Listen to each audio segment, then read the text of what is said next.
استقاموا وحسن خاتمة خير من عافية. وعلى هذه النية وعلى كنية صالحة إلى حضرة الحبيب سيدنا محمد صلى الله عليه وسلم.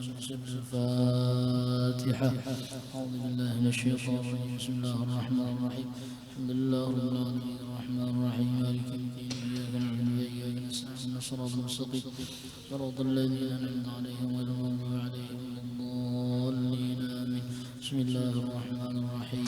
ياسين والقرآن الحكيم إنك لمن المرسلين على صراط مستقيم تنزيل العزيز الرحيم تنذر قوما أنذر آباءهم وهم غافلون لقد حق القول على أكثرهم وهم لا يؤمنون إنا جعلنا في أعناقهم أغلالا في الأذقان فهم مقمحون وجعلنا من بين أيديهم سدا وخلفهم سدا فغشيناهم وهم لا يبصرون وسواء عليهم أنذرتهم لم تنذرهم لا يؤمنون إنما تنذر من اتبع ذكر وخشي الرحمن بالغيب وغشم مفرد وأجر كريم. إنا نحن نحيي الموتى نكتب ما قدموا وآثارهم وكل شيء عصيناه في إمام مبين. واضرب لهم مثل أصحاب القرية إذ جاءها المرسلون أرسلنا إليكم اثنين فكذبوهما فعززنا بثالث فقالوا إنا إليكم مرسلون قالوا ما أنتم إلا بشر مثلنا وما أنزل الرحمن من شيء أنتم لا تكذبون قالوا ربنا يعلم إنا إليكم مرسلون وما علينا إلا البلاغ المبين. قالوا إنا تطيرنا بكم لئن لم تنتهوا لنرجمنكم وسنكم من عذاب أليم. قالوا طائركم معكم إن ذكرتم وأنتم قوم مسرفون. وجاء من أقصى المدينة رجل يسعى قال يا قوم اتبعوا المرسلين اتبعوا من لا يسألكم أجرا وهم مهتدون وما لي لا أعبد الذي فطرني وإليه ترجعون أتخذ من دونه آلهة إن يريد الرحمن لا تغن عني شفاعتهم شيئا ولا ينقذون إني إذا لفي ضلال مبين. إني آمنت بربكم فاسمعون قيل ادخلوا الجنة قال يا ليت قومي يعلمون بما غفر لي ربي وجعلني من المكرمين. وما أنزلنا على قوم معلم من السماء وما كنا منزلين إن كانت إلا صيحة واحدة فإذا هم خامدون. يا حسرة على العباد ما يأتيهم من رسول إلا كانوا به يستهزئون. ألم يروا كم أهلكنا قبلهم من القرون أنهم إليهم لا يرجعون وإن كل لما جميع لدينا محضرون. وآية لهم الأرض الميتة تحييناها وأخرجنا من حبا فهم يأكلون وجعلنا فيها جنات من نخيل وعناب وفجرنا فيها من العيون ليأكلوا من ثمره وما عملت أيديهم فلا يشعرون. سبحان الذي خلق الأزواج كلها مما تنبت الأرض ومن أنفسهم ومما لا يعلمون. وآية لهم أن نسلخ منه النهار فإذا هم مظلمون. والشمس تجري لمستقر لها ذلك تقدير العزيز العليم. والقمر قدرناه منزل حتى على كل القديم لا الشمس ينبغي لها أن تدرك القمر ولا الليل سابق النهار وكل في فلك يسبحون. وآية لهم أن حملنا ذرية في الفلك المشحون وخلقنا لهم من مثله ما يركبون وإن نشاء نغرقهم فلا صريخ لهم ولا هم ينقذون إلا رحمة منا ومتاعا إلى حين إذا قيل لهم اتقوا ما بين أيديكم وخلفكم لعلكم ترحمون. وما تأتيهم من آية من آيات ربهم إلا كانوا عنها معرضين. وإذا قيل لهم انفقوا مما رزقكم الله قال الذين كفروا الذين آمنوا نطعم من لم يشاء الله أطعمه إن أنتم إلا في ضلال مبين. يقولون متى هذا الوعد إن كنتم صادقين ما ينظرون إلا صيحة واحدة تأخذهم وهم يقسمون فلا يستطيعون البصير ولا إلى أهلهم يرجعون. نفخ في الصور فإذا هم من جاث إلى ربهم ينزلون. قالوا يا ويلنا من بعثنا من مرقدنا هذا موعد الرحمن صدق المرسلون إن كانت إلا صيحة واحدة فإذا هم جميع الذين محضرون. فاليوم لا تظلم نفس شيئا ولا تجزون إلا ما كنتم تعملون. إن أصحاب الجنة اليوم في شغل فاكهون هم وأزواجهم في ظلال على الأرائك متكئون لهم فيها فاكهة ولهم ما يدعون سلام قولا من رب الرحيم. وامتازوا اليوم أيها المجرمون ألم أعلمكم يا بني آدم أن لا تعبدوا الشيطان إنه لكم عدو مبين وأن اعبدوني هذا صراط مستقيم. لقد كنتم تعقلون هذه جهنم التي كنتم توعدون اصلوها اليوم ما كنتم تكفرون.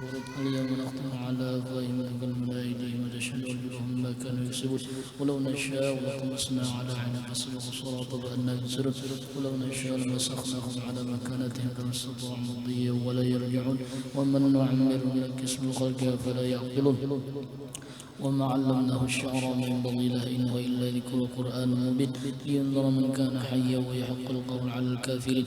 أولم يروا أنا خلقنا لهم مما عملت أيدينا أنعاما فهم لها مالكون وذللناها لهم فمنها ركوبهم ومنها يأكلون ولهم فيها منافع شربا فلا يشكرون. واتخذوا من دون الله آلهة لعلهم ينصرون لا يستطيعون نصرهم وهم لهم جند محضرون. فلا يحزنك قولهم إنا نعلم ما يسرون وما يعلنون.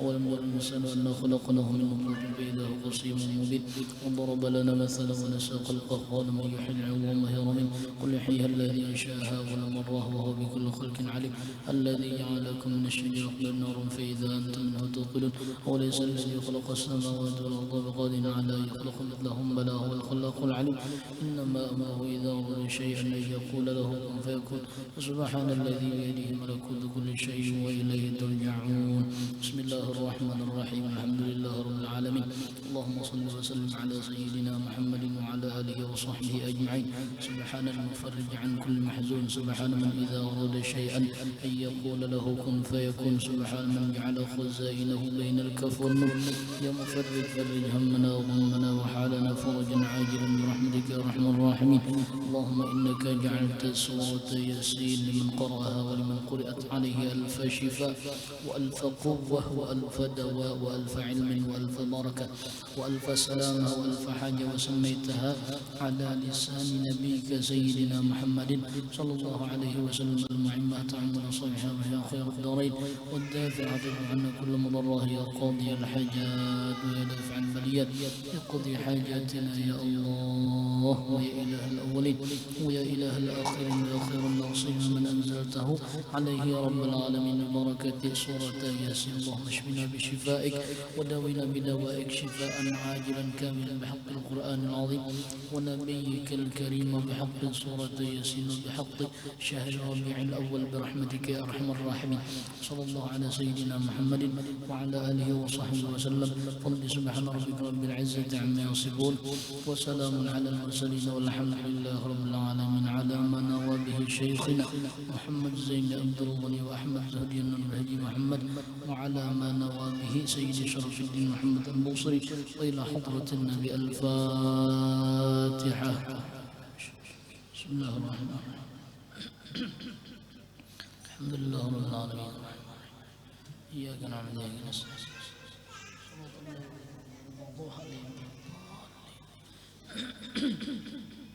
صبر الله العظيم الذي لا إله إلا هو بسم الله الرحمن الرحيم الحمد لله منشئ الخلق من عدم ثم الصلاة على في القيام مولاي صل وسلم دائما أبدا على حبيبك خير الخلق كلهم يا رب صل على من حل في محمد المصطفى الخص بالكرم أبد ذاك بجيران بذي سلام عن جرم مقتل لم ينهبت الريح من دلقي كاظمة وأمض الأرض في الظلماء بالنظام فملعي قلت فامت ومر قلبك إن قلت استفق بأيه أيحسب الصبر أن الحب منكتم ما بين منسجم منه ومضطرب لولا الهوى لم ترك دمعا على قدر ولا أليق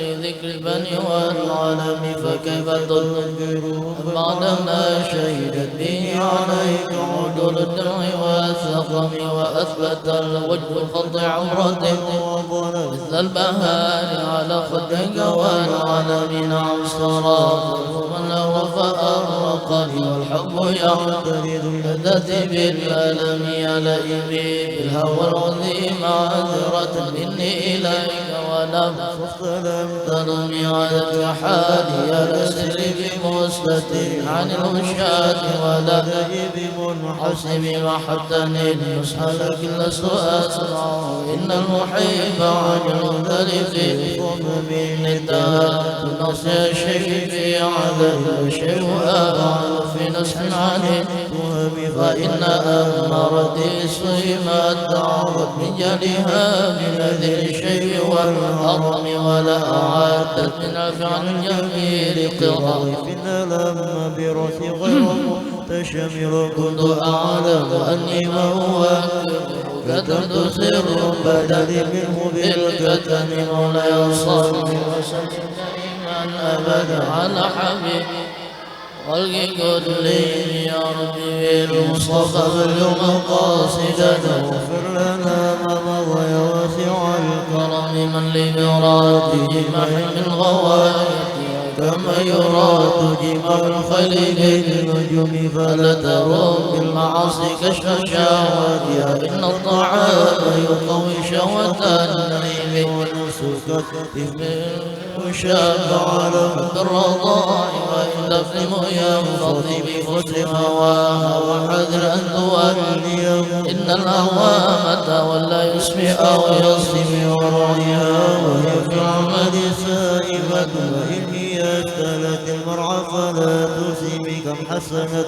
لذة للمرء قاتلة من حيث لب لأن السم في الدسم واخشى التسايس بجوع ومن شبع فربما مصمصة شر من الدخن وسوء الدمع من عين قد امتلأت من المحارم والحمية الندم وخليف النفس والشيطان وعصيم وإنهما محضك النسفتين ولا تطيع منهما قسم ولا هكم فأنت تعرف كيد الخصم والحكم يستغفر الله من قول بلا عمل لقد نسبت به الذي عنكم أمرتك الخير لكن ما تمرت به وما استقمت فما قولي لك استقم ولا تزودت قبل الموت نافلة ولم أصلي سوى الفرد ولم أسلم مولاي صلي وسلم دائما أبدا على حبيبك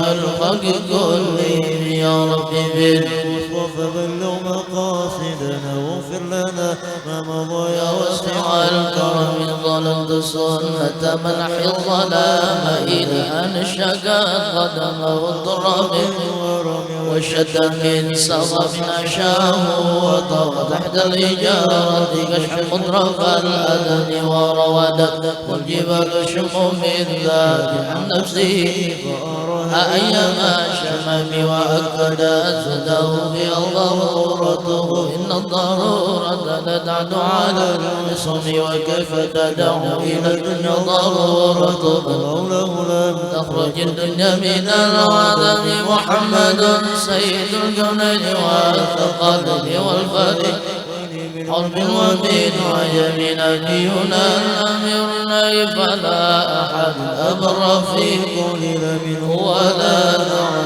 هو الحبيب الذي ترجى شفاعته لكل هول من الأول مقتحم هو الحبيب الذي ترجى شفاعته لكل هول من الأول مقتحم هو الحبيب الذي ترجى شفاعته لكل هول من الأول بدعا إلى الله فالمستمسكون به مستمسكون بحبل وغير منقسم فوق النبي لا في خلق وفي خلق ولم يدانه في علم ولا كرم وكلهم من رسول الله ملتمس غرفا من البر أو رشا من الديم وواقفون لدي عند حدهم من نقطة العلم أو من شكلة الحكم فهو الذي تم معناه وصورته ثم اصطفاه حبيب بارئ نسم منزه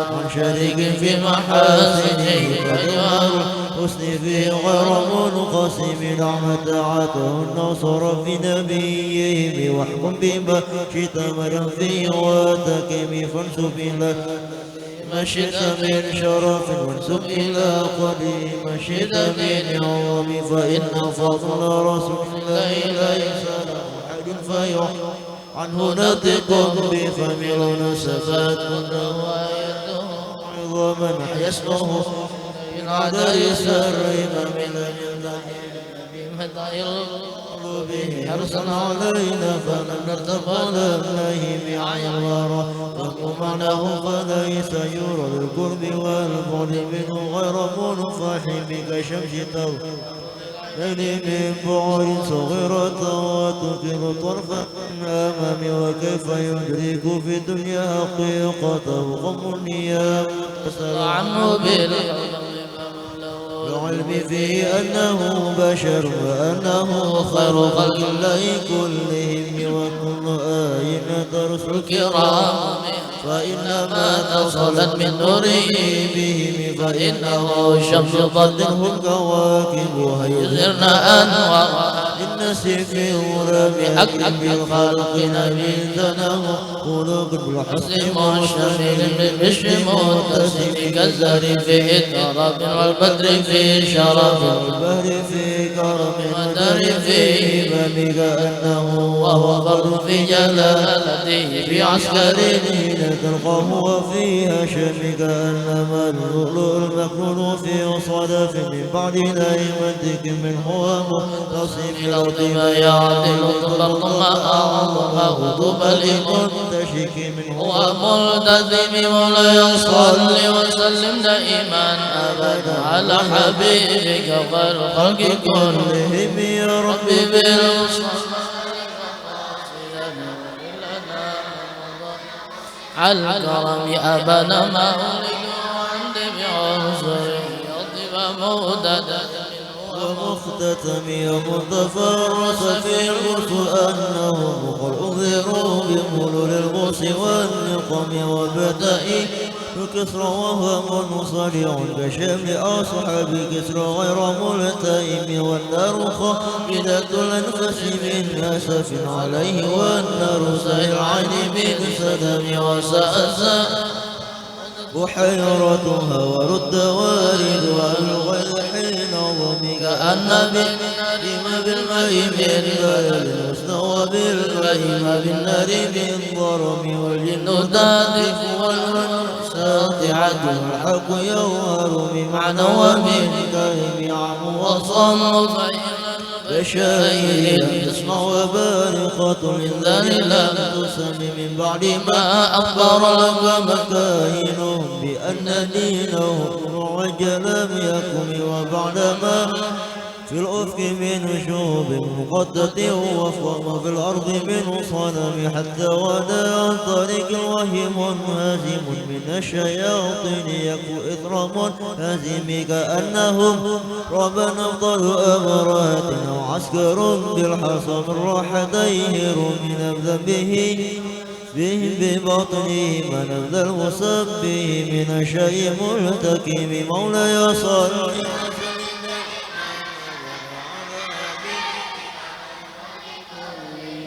يا ربي بالمصطفى باليوم قاصدا يا آت دعوته الأشجار سجدة تمشي إليه على سقط بلا قدم كأنما سطرا لما كتب فروعها ببديع الخط في اللقم مثل الغمامة أن سار سائرة تركيه حروة سن الأجير حمي أقسمت بالقمر المنشاق إن له من قلبه نسبة مبرورة القسم وما حوى الور من خير ومن كرم وكل طرف من الكفار عنه عمي فالصدق في الور والصديق لم يرم وهم يكونون ما بالغار من أرم ظنه الحمام وظن العنكبوت على خير البرية لم تنسوا ولم تهم وقاية الله أبعد عن مضاعفة من الدروع وعن عالٍ من الوطم ما سامني نهر ضيما واستجرت به إلا ونلت جوارا منه لم يظلم ولا التمس إلى الدارين من يدي إلا استلمت الندى من خير مستلم لا تنكر الويا من رؤياه إن له قلبا إذا نمت العينان لم ينم وذاك حين بلوغ من نبوته وليس ينكر فيه حال مختلف تبارك الله ما وحي بمكتسب ولا نبي على غيب بمتهم كما أبرأت وصفا باللمس راهته وأطلقت قريبا من رقة اللمم وأحيت سنة شهبة دعوته حتى هكت وردا في الأحسن سردته بمعارض جدا خرتا بطه بها سيفا من اليم أو صيلا من العرم مولاي صل وسلم دائما على حبيبك خير الخلق كلهم يا رب بالمصطفى بلغ مقاصدنا واغفر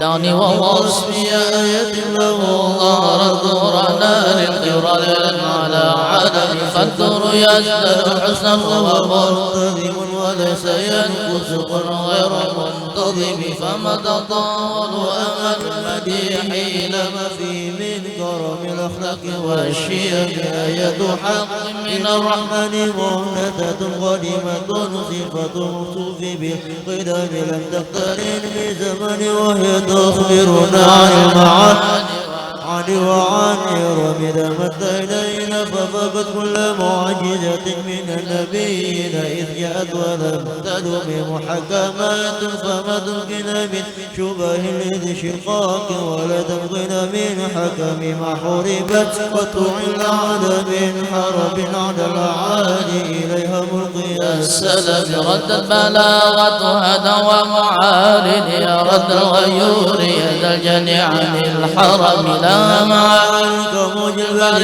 في مدد وفوق جماله بالحسن والقيم فما تعد ولا تصعجا ولا تسام على الإكثر بسام قرت بها عين قرية فقلت له لقد فرت بحبل الله فاعتصمي عند النهى خفة من حر النار والله فتحر الظلم وديها الشبك كأنها حوض بيد الوجوه به من العصاة كالحمم وكالصراط وكالمثل معادلة بالقسط من غيرها في الناس لم يكملت عجبا لحسد الرمى ينكر هذا جهولا وهو عن الحديث الفيم قد تنكر الحيض شمس من رمل وينكر الغمض ماء من سخف مولاي صل وسلم دائما أبدا على حبيبك خير خلق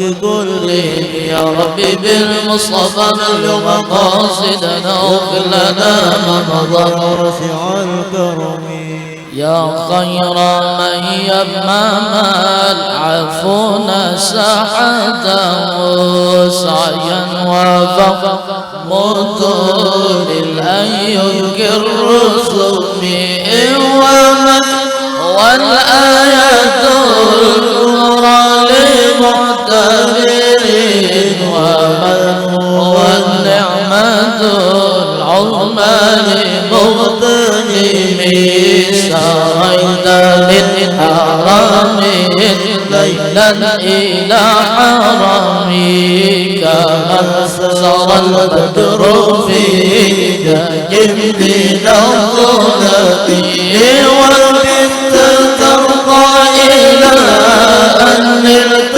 منزلة من قاب قوسين لم تدرك ولم ترمي وقدمتك جميع الأنبياء بها والرسل تقدم مخلوق على قدمي وأنت تخترق السماء طبق به في موكب كنت فيه صاحب العالم حتى إذا لم تدع شأوا لمستبقين من الذنوب ولا مرقا لمستنين خافت كل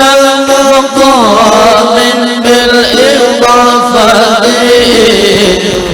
هديت بالرفع مثل المفرد العالمي كيف تفوز بوصل من أي مستدير عن العيون وسير أي مقتدم بعد كل فخار غير مشترك وجزت كل مقام غير مزدحم وجل مقدار ما وليت من رتب وعز إدراك ما وليت من نعم بشرى لنا معشر الإسلام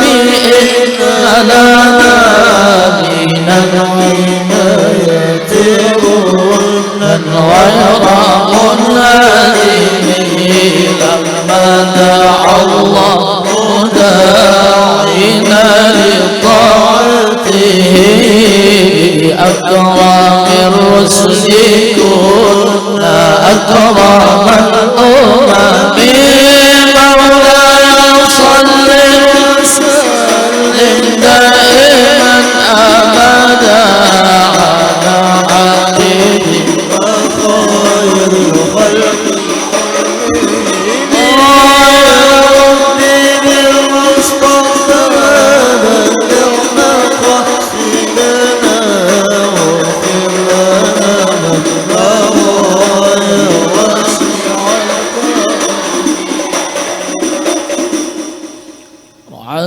قلوب العيدا أنباء بذاته كان بآت أجفالات غفلا من الغنم ما زال القوم في كل محترك حتى عكوا بالقنا لحما على وضمئ والدم فكادوا يغبطون به أشلت مع العقبان والرخام تمضي لا يهدي ولا يدرون عدتها لم تكن من ليالي الأشهر الحرم كأنما الدين ضيف على ساحتهم بكل قرن إلى لحم عند قريب يجر البحر خبيث فوق سابحة يرمي بموج من الأبطال من كل مقتدب لله مقتصد يصدق بمستحصل للكفر الظالم حتى قادت ملة الإسلام ويده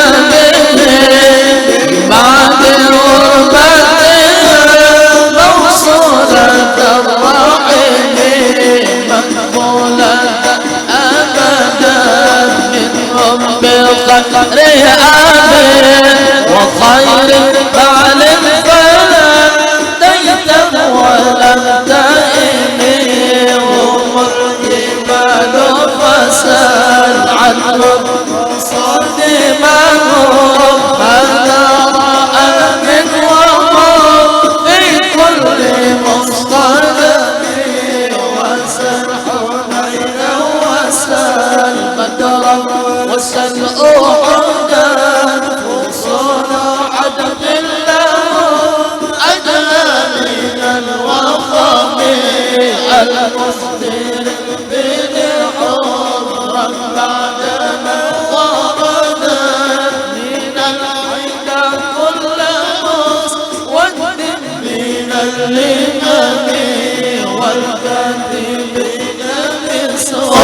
بالخط ما ترك الظلام عرف جسم غير منعجم شخص سلاح له صفة ميزه والورد يقتسم بالسماع عن السلام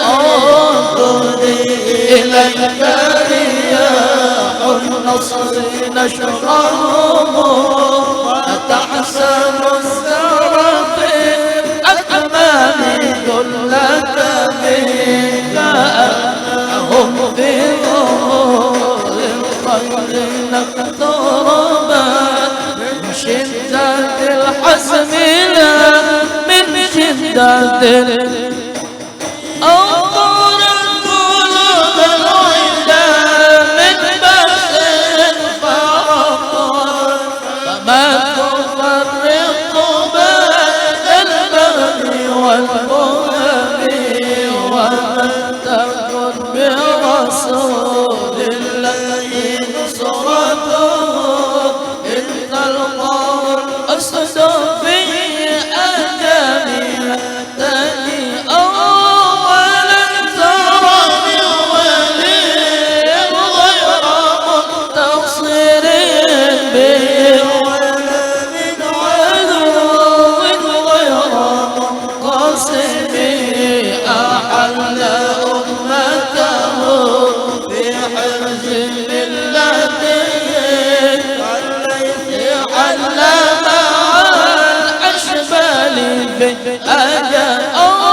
خدمت بمديح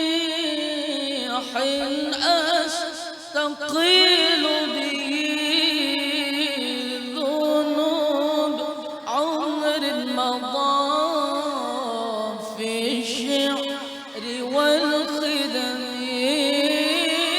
إذ قال لداني ما تخشى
أكرم الخلق ما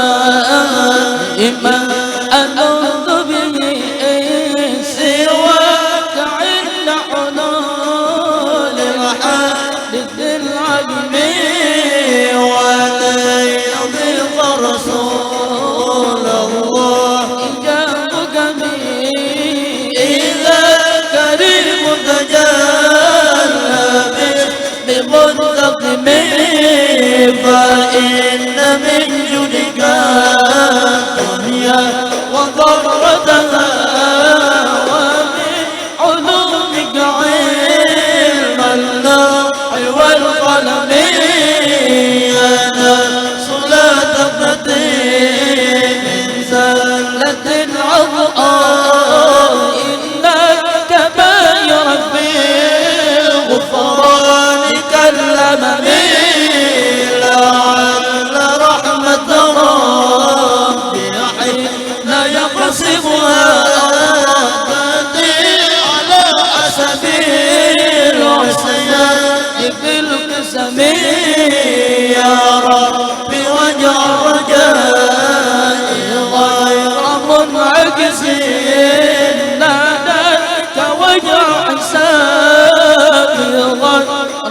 منقلب والطف بعبدك في الدارين إن له صبرا متى تدعو الأهوال ينهزم وأن لصحب صلاة منك دائمة على نبي بمنهل ومنسجم والآل والصحب ثم التابعين لهم أهل التقى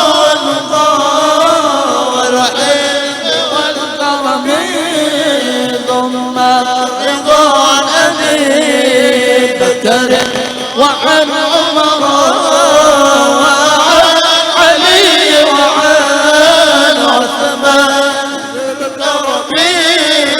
ما رنحت عذبات بدر ريح صبا وأقبل وسحاب العز بالنغم يا رب بالمصطفى بلغ مقاصدنا واغفر لنا مضايا والكرم يا رب بالمصطفى بلغ مقاصدنا واغفر لنا مضايا واسع الكرم يا رب بالمصطفى بلغ مقاصدنا واغفر لنا مضايا واسع الكرم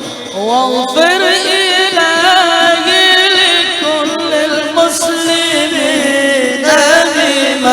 سلوا في مسجد الأقصى وفي الحرم بجيما بيت بطيبة حرم اسمه قاسم من أعظم الإسلام وهذه بردة المختار قد ختمت والحمد لله في بدء وفي ختم أبيتها قد أتت ستنا مئات فرج بها كربنا يا واسع الكرم يا ربي وابد لقائها وسامعها بحسن خاتمة يا منجيا الأمم والمسلمين جميعا كلما تولي من تذكر نيران سلامية أرحم الراحمين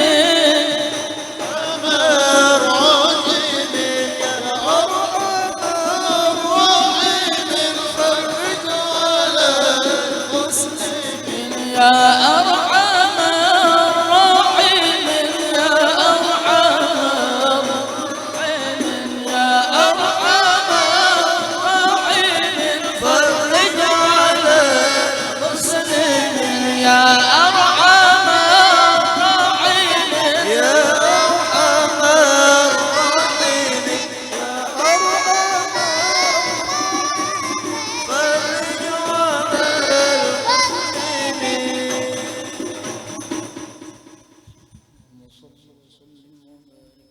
وعلى آله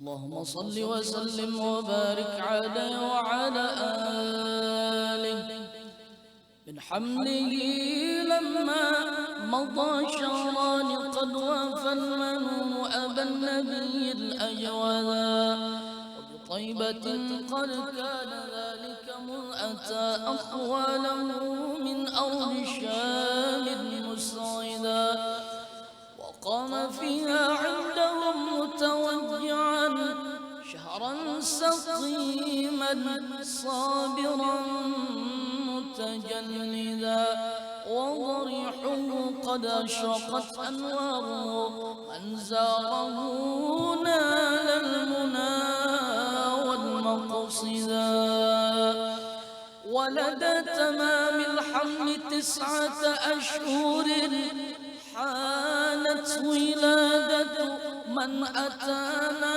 مرشدا وتأرجت أرجاء هذا الكون من نفحاته وبدا الحور مجددا وتنفست أنوار صبح الطلوع حتى غدا ليل الضلال مبددا ولأمه في الطلق جاءت مريم وكذاك آسية التي منحت هدى وأتى من الفردوس حور معهما ليكون تأنيسا لها وتوددا فهناك قد جاء المخاض فأبرزت شمس الهدى خير الأنام صلى الله على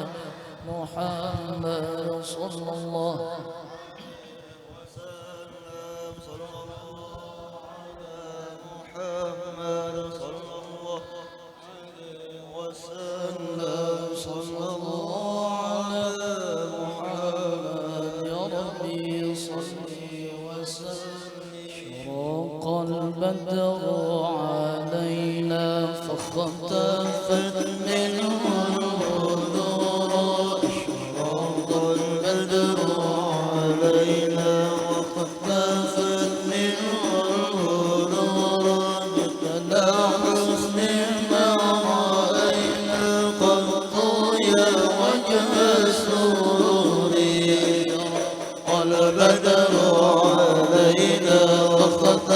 خفت منه الغدور واشرق البدر علينا فاختفت منه الغدور مثل عصف ما رأينا قط يا وجه سروري أنت شمس أنت بدر أنت نور فوق النور أنت إكسير وغالي أنت مصباح الصدور أشرق البدر علينا فاختفت منه الغدور أشرق البدر علينا فاختفت منه الغدور مثل عصف ما رأينا قط يا وجه سروري يا حبيبي يا محمد يا عروس الخافقين يا حبيبي يا محمد يا عروس الخافقين يا مؤيد يا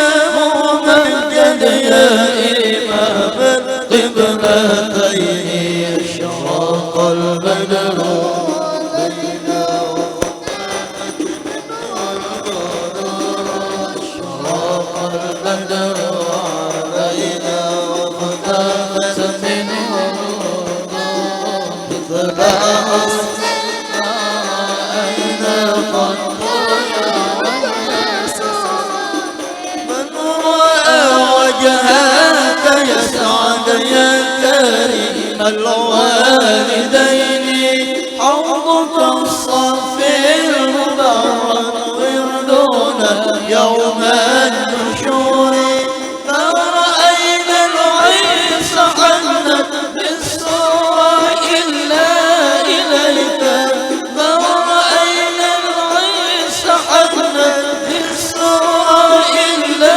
إليك والله ما قد أضلت والمال صلوا عليك أشرق بدر علينا فاختفت منه أشرق البدر علينا فاختفت منه الغدور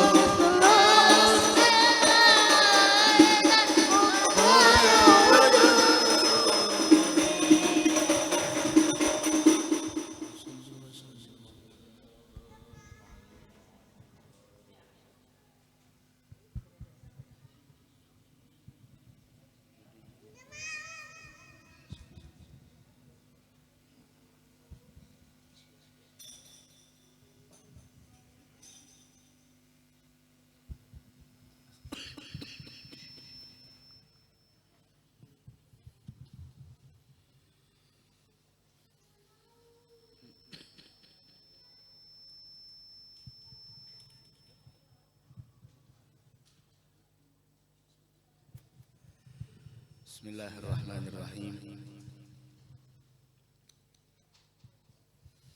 Alhamdulillahi rabbil alamin. Wa bihi nasta'inu ala umurid dunya waddin. Wala hawla wala quwwata illa billahil aliyyil azim. Kita bersyukur kehadrat Allah Subhanahu wa taala. Di sore hari yang mulia ini kita dikumpulkan di dalam mengingat Allah.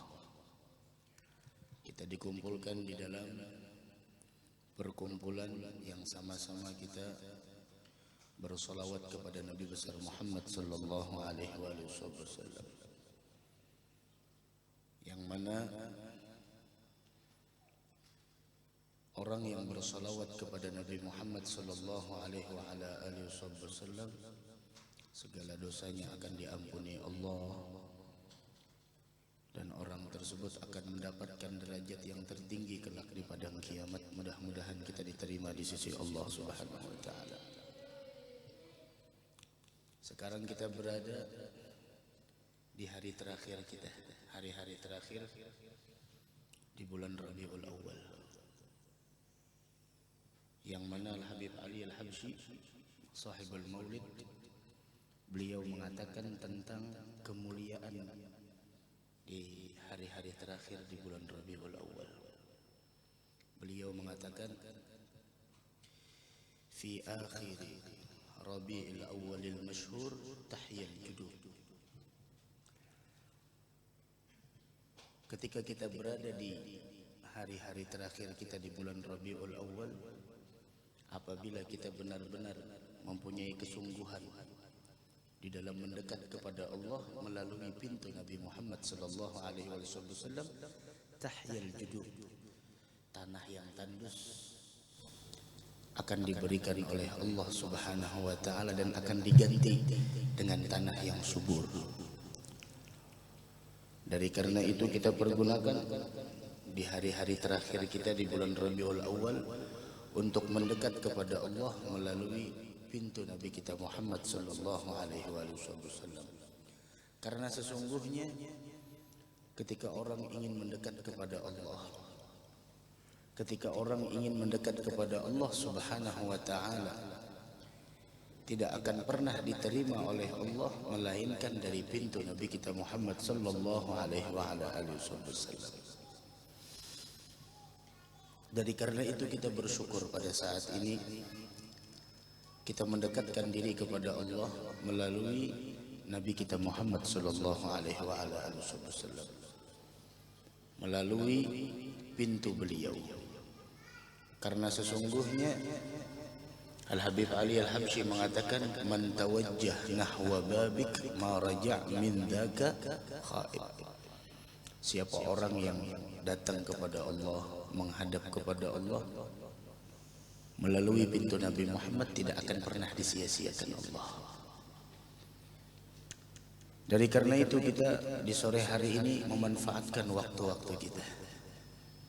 Karena sesungguhnya kita sebagai manusia yang masih hidup di permukaan bumi ini tidak akan pernah mengenal betapa berharganya nilai hidup dan waktu kita di dunia, melainkan apabila kita telah meninggal dunia. Orang yang telah wafat, orang yang telah meninggal dunia, mereka sangat mengetahui nilai sesaat mereka hidup di dunia, sehingga mereka berkeinginan untuk dikembalikan ke permukaan bumi ini, sebagaimana Allah berfirman tentang keadaan mereka, qala rabbirji'un la'alli a'malu salihan fima taraktu.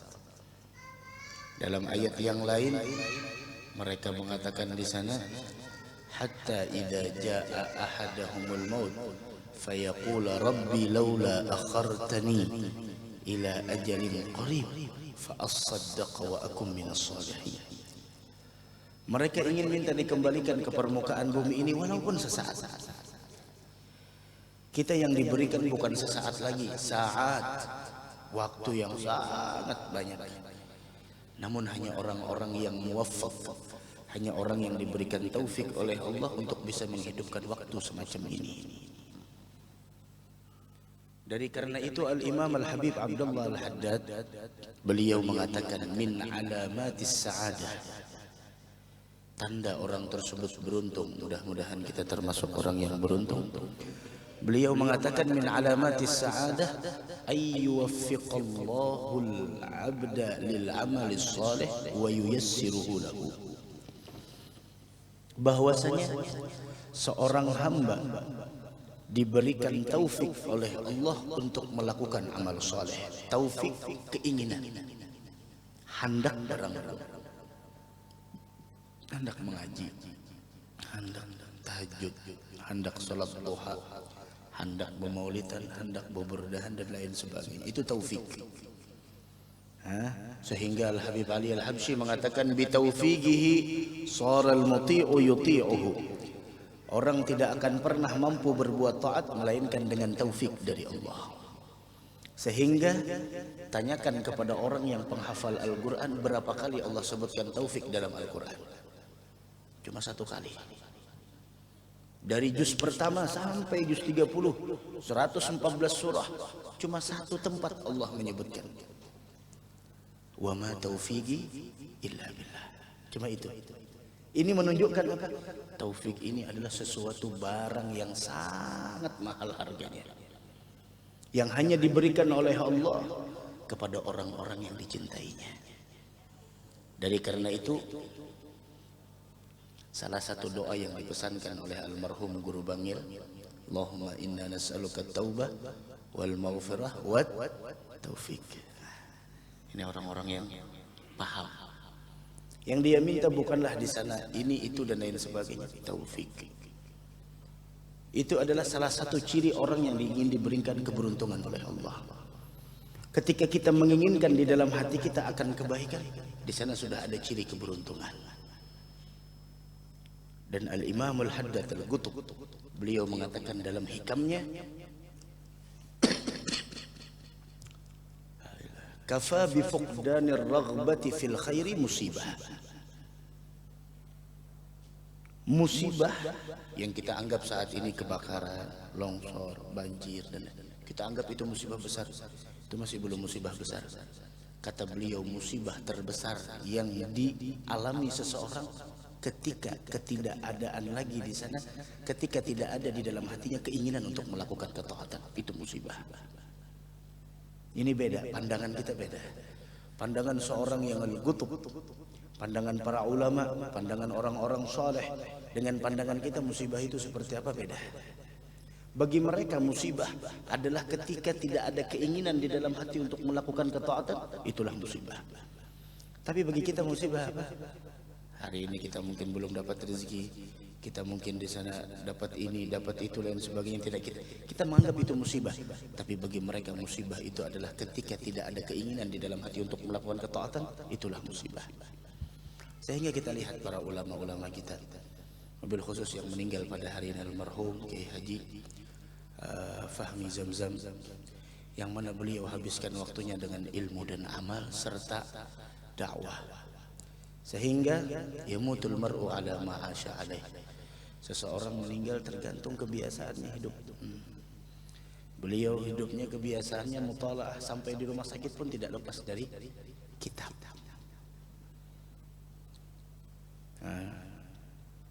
Tidak lepas dari kitab, sehingga beliau wafat. Subhanallah. Itulah perbedaan ulama ahlul huda, ahlus sunnah wal jamaah, dengan orang-orang yang selain ahlus sunnah wal jamaah. Sampai langit pun menangis berduka dengan kepergian beliau. Tapi dalam ayat lain, fama bakatis samawati, langit pun tidak menangis dengan kepergian sebagian orang. Tapi kepergian mereka para ulama yang dikatakan laula humu bainal anam, seandainya tidak ada mereka para ulama di permukaan bumi ini, ladukdikat ardun wa jibalun lirtikabil fawahishi, ini bumi dan gunung akan digoncang oleh Allah. Kenapa? Karena banyaknya kemaksiatan. Tapi dengan adanya para ulama, mereka yang di tengah malam memintakan ampun, mereka yang mengetuk pintu rahmat Allah Subhanahu wa taala, sehingga dikatakan seperti itu. Laula humu bainal anam, jikalau tidak ada keberadaan mereka di tengah-tengah manusia ini, bumi dan gunung akan digoncang oleh Allah. Kenapa? Lirtikabil fawahishi, karena banyaknya fahisyah, sehingga kepergian mereka membuat langit pun menangis. Apa menangis? Tapi kepergian ada sebagian orang yang fama bakatis samawati wal ard, kata Allah dalam Al-Quran. Langit pun tidak menangis, bumi pun tidak bersedih dengan kepergiannya. Tapi ulama ahlus sunnah wal huda, lihat, Masya Allah, di akhir-akhir hayat beliau masih bisa menyempatkan waktu untuk membaca kitab. Begitu juga guru kita yang sering datang ke tempat sini, almarhum Guru Zuhdi. Bagaimana akhir-akhir beliau, dilihat video yang tersebar, senyum manis, zikir kepada Allah Subhanahu wa taala. Tidak ada di dalam hati mereka tersebut merasa gentar dan takut di dalam menghadapi itu. Nah, mudah-mudahan kita juga diberikan oleh Allah seperti apa yang diberikan kepada mereka. Wa hakadha yamutul mar'u ala ma asya alaih, seseorang akan wafat tergantung kebiasaannya sehari-hari. Dan kita dengar ada orang meninggal dunia di kamar hotel, Ada orang yang meninggal dunia apa namanya saling bunuh membunuh. Ada orang yang meninggal dunia dalam keadaan beberapa hari Jumat kemarin orang Barabai meninggal di Tarim Hadramaut, masya Allah, baru 8 bulan di Tarim meninggal, dan ini mempunyai keinginan supaya meninggal di sana. Diwujudkan oleh Allah, meninggal di hari Jumat di bumi yang mulia dalam keadaan menuntut ilmu dan di dalam keadaan gharib, bukan di kampung halaman. Syahidnya 4, 5 syahidnya. Pertama hari Jumat. Orang yang meninggal hari Jumat adalah tanda orang tersebut husnul khatimah, syahid. Kemudian menuntut ilmu, syahid. Kemudian yang ketiga adalah orang tersebut meninggal dunia dalam keadaan gharib. Arti gharib bukan di tempat, bukan di kampung halamannya, itu syahid. Kemudian lagi meninggal dalam keadaan berwudu, syahid. Begitulah Allah menggambarkan kepada kita seseorang akan wafat tergantung, kata Nabi Muhammad, kebiasaannya sehari-hari. Dan kita biasakan setiap hari kita dengan hal-hal yang telah diwasiatkan guru-guru kita, dalail, Al-Quran. Almarhum Abah Guru Sekumpul tidaklah meninggalkan Al-Quran dan dalail, melainkan menginginkan beliau muhibbinnya untuk selalu berpegang dengan Al-Quran dan sholawat.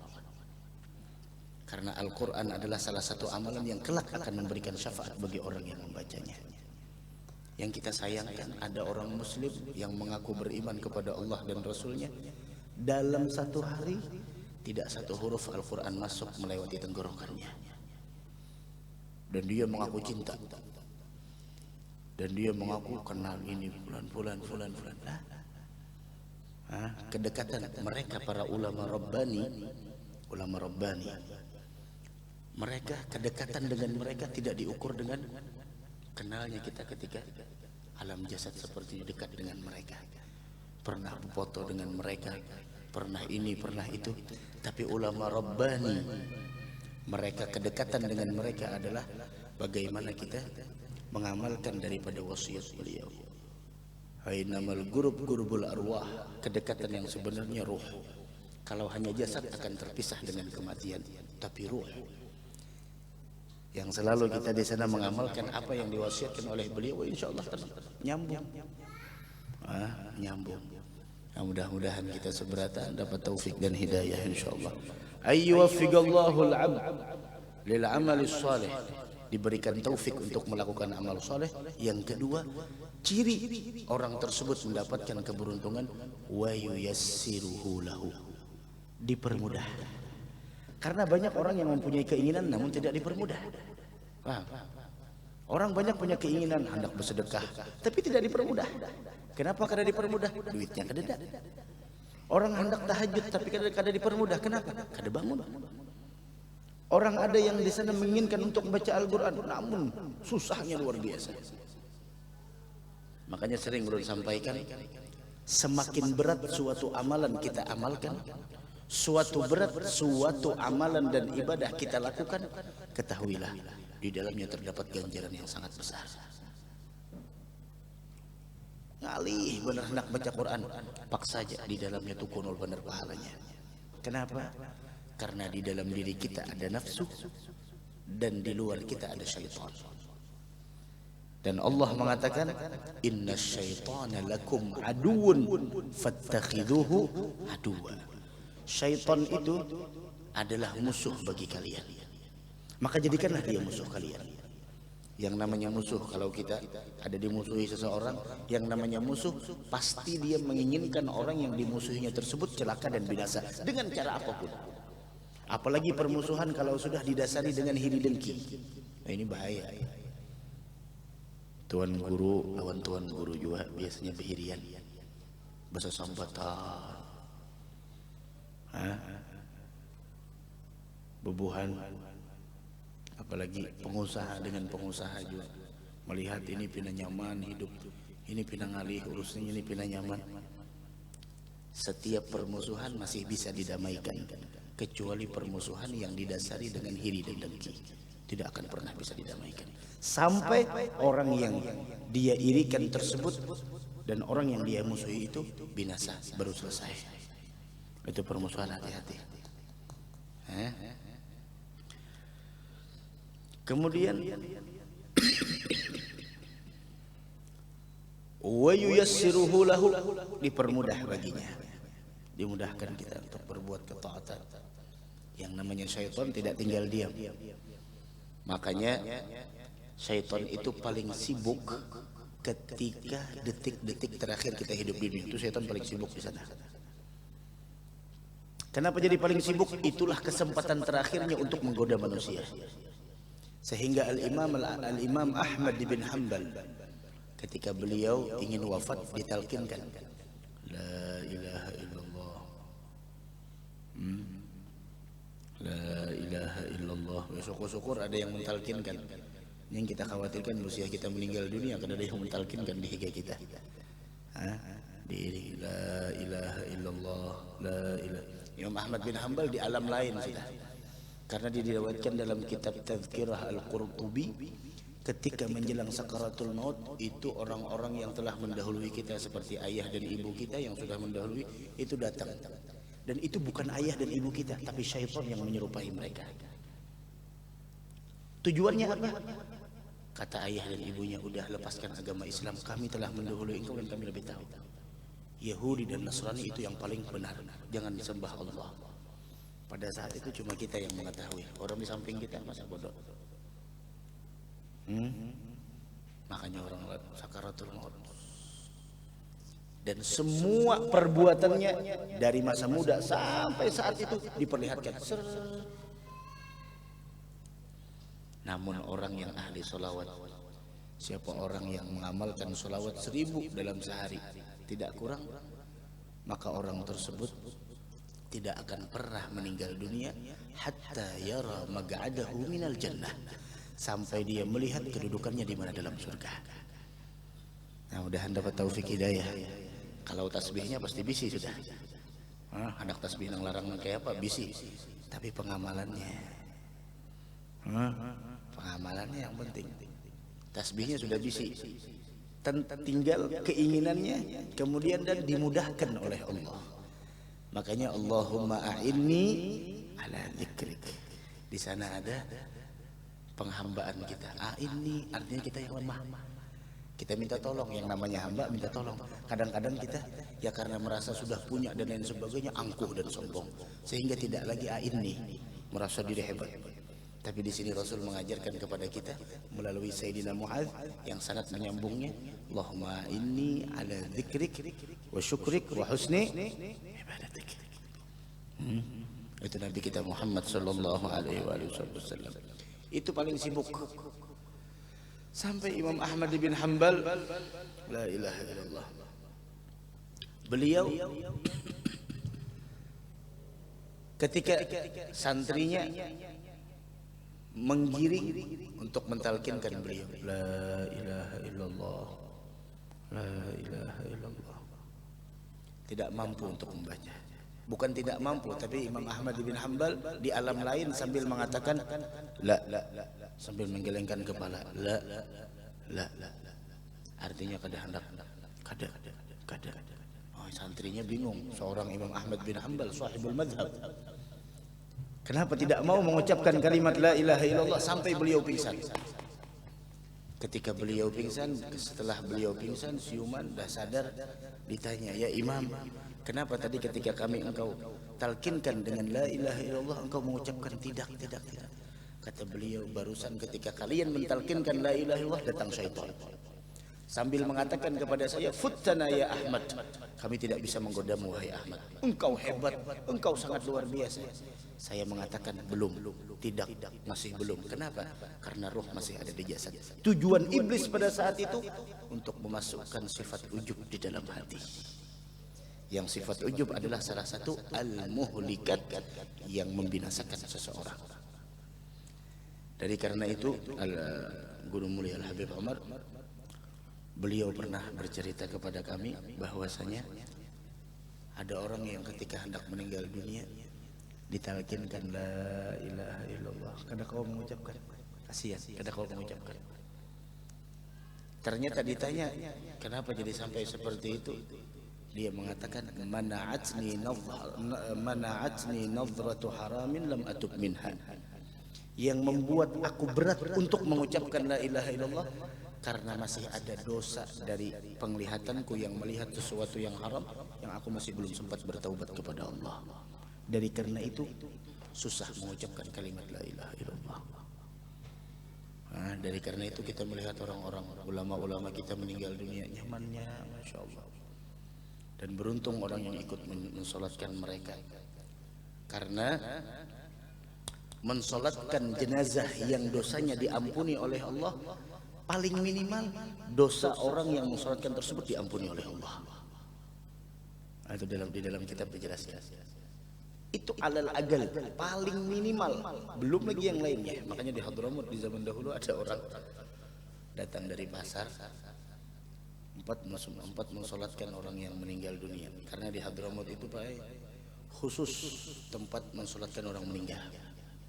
Kalau kita kan ya tergantung, ada yang di rumah, ada yang di masjid, ada yang dibawa ke langgar. Kalau di sana kada, siapapun dibawa ke satu tempat khusus, namanya Jabbana, depan Zambal.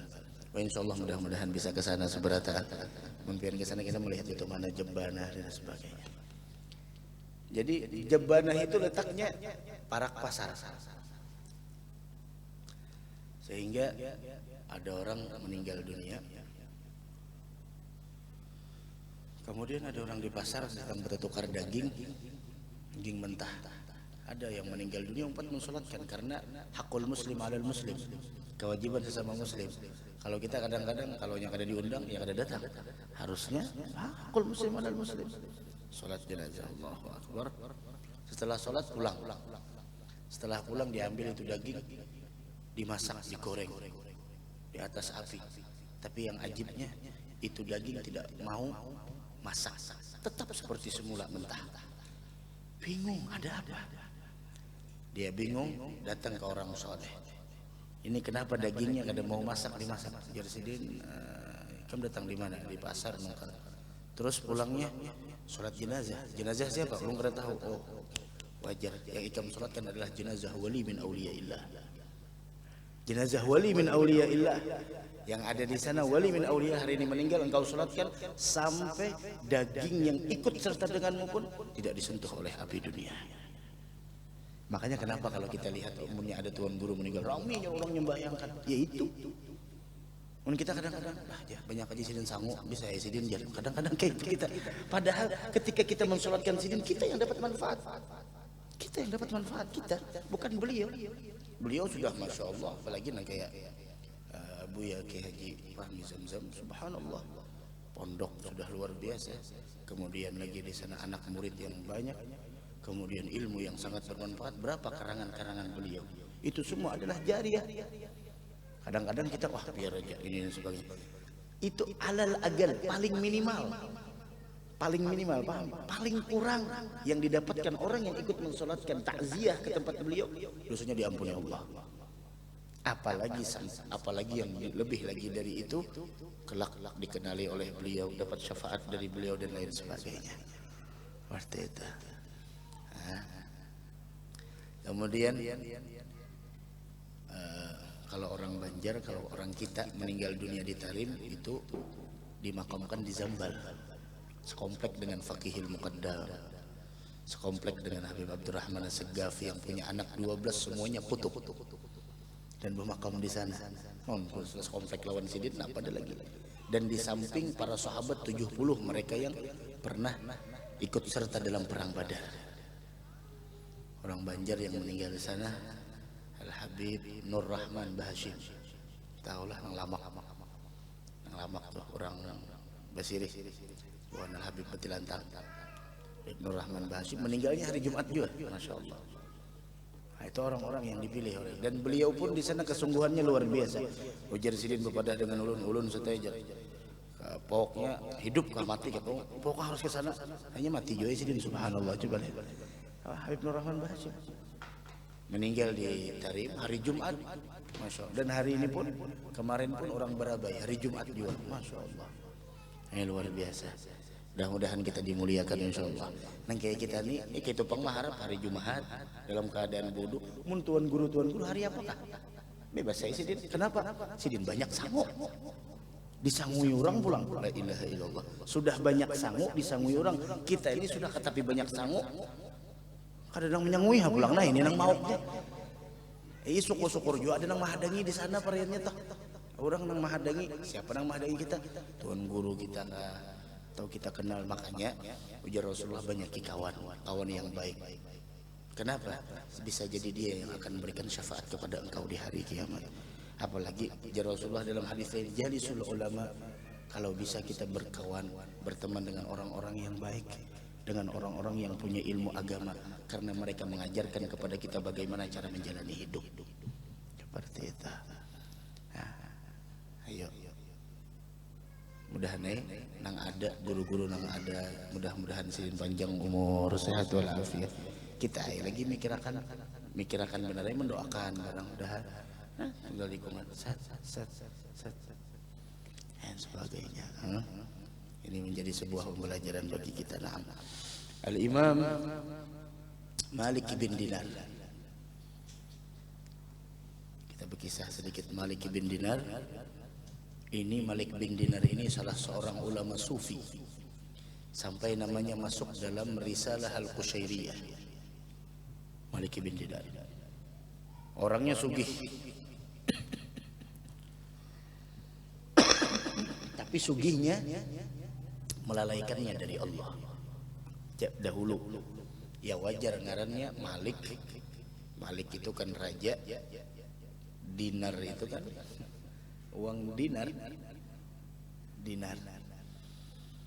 Orangnya masya Allah poya-poya, minum-minuman keras, seberatan kemaksiatan habis dah dirasai sendiri.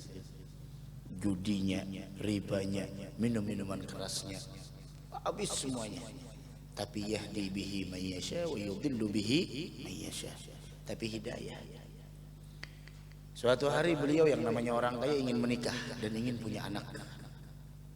Menikahlah beliau. Setelah menikah ada perubahan sedikit.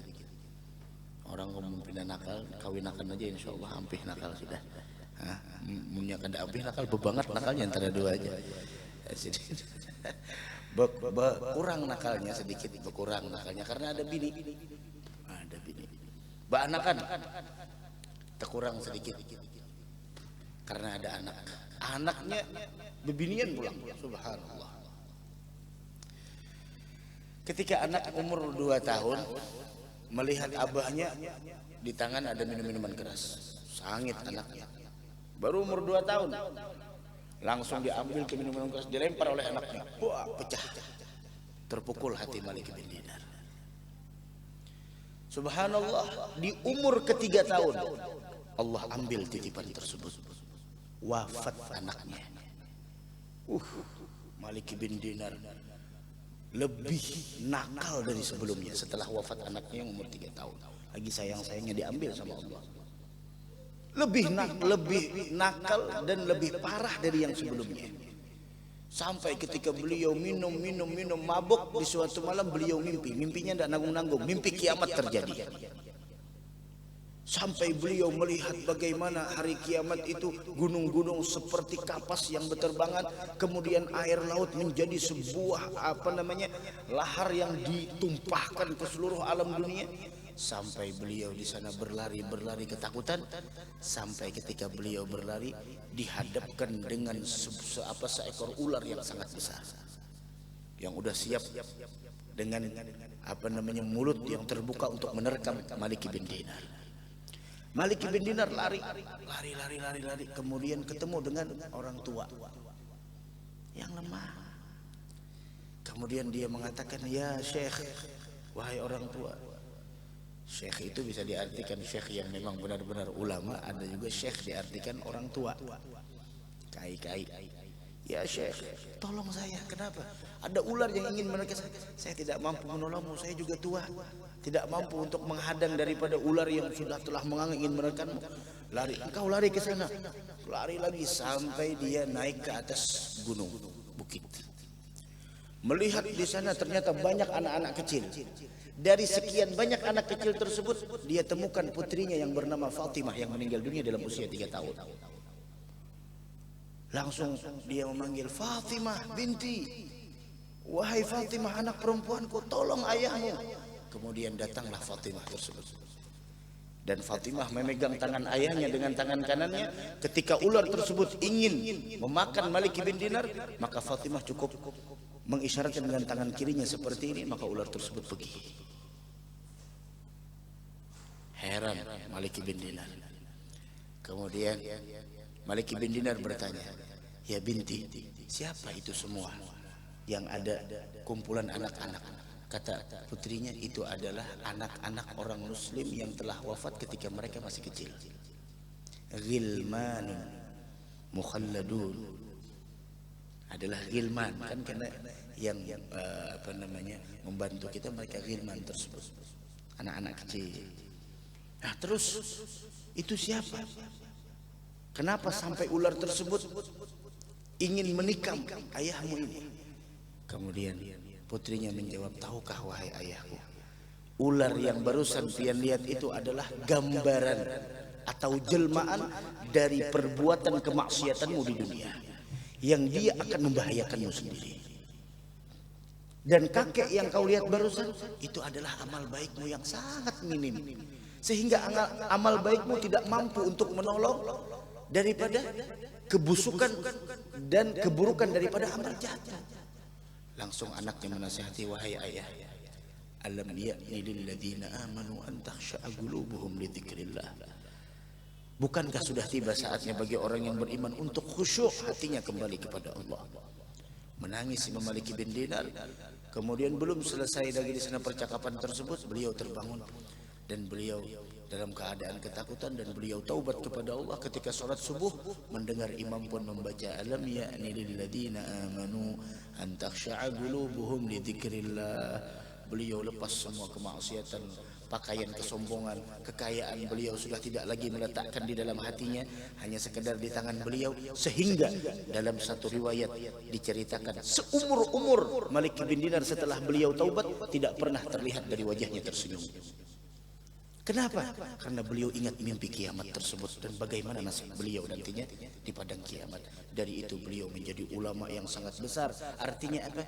Masa lalu seseorang tidak bisa kita menghukumkan orang dengan masa lalu seseorang, tapi kita melihat orang dengan masa yang saat ini dan menyongsong yang akan datang, bukan masa lalu. Lihat masa lalu Malik bin Dinar, lihat masa lalu Umar bin Khattab. Tapi ketika dia taubat kepada Allah, menjadi orang yang dicintai oleh Allah. Innallaha yuhibbut tawwabin wa yuhibbul mutatahhirin. Malik bin Dinar, beliau mempunyai sebuah ungkapan kata-kata. Apa kata beliau? Beliau mengatakan, idza ra'aita qasawatan fi qalbik wa dhi'fan fi badanik wa hirmanan fi rizqik fa'lam annaka takallamta bima la ya'nik. Beliau mengatakan, apabila engkau merasa hatimu keras. Hati keras itu macam-macam alamatnya. Baca Quran kada mau diperingati, kada mau terperingati. Melihat orang meninggal dunia kada mau ternasihati. Dahulu Imam Hasan al-Basri kalau sudah mengantarkan orang atau menghadiri jenazah atau melihat orang sakaratul maut, kadang-kadang 3 hari kada kau makan, kada kau minum, garing. Orang-orang dahulu. Kalau kita kada, ya Allah, meninggal fulan biasa. Apabila engkau melihat di dalam dirimu merasa ada kerasnya hatimu, wa ba'fan fi badanik, lemahnya, loyonya semangat engkau di bawah. Semangatnya sudah kada ada lagi, tapi semangat bisa beribadah. Wa hirmanan fi rizqik, bahkan rezekimu pun kada lancar. Kenapa rezeki kada lancar? Cuma satu kata beliau penyakitnya, kerasnya hati, tidak semangat dalam beribadah, rezeki yang macet. Itu cuma satu, annaka takallamta bima la ya'nik, engkau melakukan sebuah pembicaraan yang tidak ada nilainya dan tidak ada gunanya. Kada ada gunanya. Makanya orang dahulu menjaga mulut. Kada hendak berpandai kecuali di sana hal yang bermanfaat Dari karena itu min husni islamil mar'i tarkuhu ma la ya'ni. Di antara bagusnya keislaman seseorang dia meninggalkan hal yang tidak bermanfaat. Mudah-mudahan ada manfaatnya insyaallah, dan kita pada sore hari ini dikumpulkan dengan perkumpulan yang bermanfaat. Akan kita lihat manfaatnya ketika sakaratul maut dan setelah kita meninggal dunia. Mudah-mudahan kita diberikan keberkahan, wabil khusus sahibul bait sekeluarga mudah-mudahan dilimpahkan keberkahan oleh Allah Subhanahu wa taala. Amin amin ya rabbal alamin. Afdalu dzikri fa'lam nahu la ilaha illallah la ilaha illallah la ilaha illallah لا إله إلا الله لا إله إلا الله لا إله إلا الله لا إله إلا الله لا إله إلا الله لا إله إلا الله لا إله لا إله إلا الله لا إله إلا الله لا إله إلا الله لا إله إلا الله لا إله إلا الله لا إله إلا الله لا إله إلا الله لا إله إلا الله إله إلا الله لا إله إلا الله لا إله إلا الله لا إله إلا الله إلا الله لا إله إلا الله لا إله إلا الله لا إله إلا الله لا إله إلا الله إله إلا الله لا إله إلا الله لا إله إلا الله لا إله إلا الله لا إله إلا الله لا إله إلا الله لا إله إلا الله لا إله إلا الله لا إله إلا الله لا إله إلا الله لا إله إلا الله لا إله إلا الله سيدنا محمد رسول الله. اللهم صل على سيدنا محمد يا ربي صل عليه وسلم. سبحان الله بحمده سبحان الله بحمده سبحان الله بحمده سبحان الله بحمده سبحان الله سبحان الله بحمده سبحان الله بحمده سبحان الله بحمده سبحان الله بحمده سبحان الله بحمده سبحان الله بحمده سبحان الله بحمده يا الله يا الله يا الله يا الله يا الله يا الله يا الله يا الله يا الله يا الله يا الله يا الله يا الله يا الله يا الله صل على حبيبك سيدنا محمد وعلى آله وصحبه وبارك وسلم أجمعين.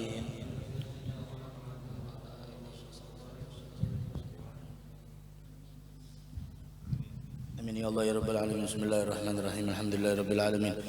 صلي وسلم على سيدنا مولانا محمد وعلى اله وصحبه اجمعين. اوصل اللهم ثواب ما عملنا هديه واصله رحمه نازله بركه شامله صدقه متقبله نهديها ونقدم الى حضره سيدنا رسول الله محمد بن عبد الله وعلى اله واصحابه وازواجه وذريته اجمعين، ثم الى ارواح ابائه واخوانه من الانبياء والمرسلين صلوات الله وسلامه عليه وعليهم اجمعين، ثم الى